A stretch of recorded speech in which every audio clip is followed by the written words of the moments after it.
Hi everyone, আপনাদের সবাইকে রিয়াস বং কিচেনে স্বাগত। আশা করছি আপনারা সবাই ভালো আছেন। আজকে আমি আপনাদের সাথে একটা ধাবা স্টাইলের এগ তড়কা রেসিপি শেয়ার করব। এই রান্নাটা পুরো হোটেলের মতোই খেতে হয়। একবার বাড়িতে বানিয়ে দেখুন, ছোট থেকে বড় সবারই খুব ভালো লাগবে। গরম গরম হাত রুটি বা রুমালি রুটি দুটোর সাথে সার্ভ করতে পারবেন। চলুন রান্নাটা শুরু করি। প্রথমে কড়াইয়ে 2 চামচ সর্ষের তেল অ্যাড করলাম।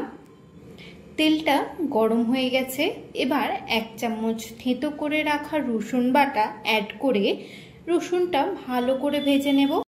ভাজা হয়ে গেছে। এবার 2টো কুচনো পেঁয়াজ অ্যাড করে 1 চামচ নুন দিয়ে দিলাম, যাতে পেঁয়াজটা তাড়াতাড়ি নরম হয়ে যায়। ভাজা হয়ে গেছে। এবার একটা কুচনো টমেটো অ্যাড করলাম, তার সাথে 1/2 চামচ নুন আর 5টা চেরা কাঁচা লঙ্কা অ্যাড করে ভালো করে মিক্স করে নিচ্ছি। নুন দেওয়ার জন্য টমেটোটাও খুব তাড়াতাড়ি গলে যাবে।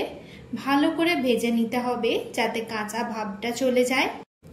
এবার কুচনো ধনেপাতা অ্যাড করে আবারও ভালো করে মিক্স করে নিচ্ছি।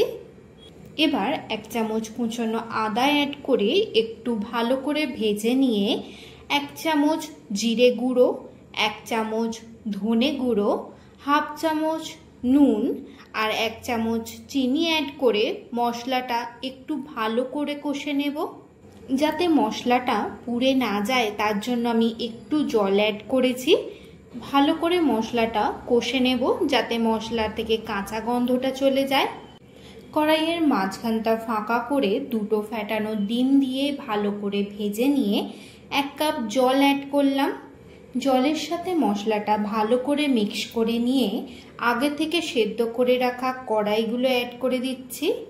তড়কায় কড়াইগুলো একটু গোটা থাকলে ভালো লাগে, তাই আমি প্রেসারে 3টে সিটি দিয়েছি। ভালো করে মিক্সড করে মিডিয়াম আঁচে 3 মিনিট চাপা দিয়ে রাখবো। 3 মিনিট পর 1 চামচ কসুরি মেথি অ্যাড করলেই রেডি ধাবা স্টাইলে এগ তড়কা। হোটেলে টেস্ট বাড়ানোর জন্য এখানে মাংসের গ্রেভি অ্যাড করে, আপনারা চাইলে এই স্টেপে অ্যাড করতে পারেন।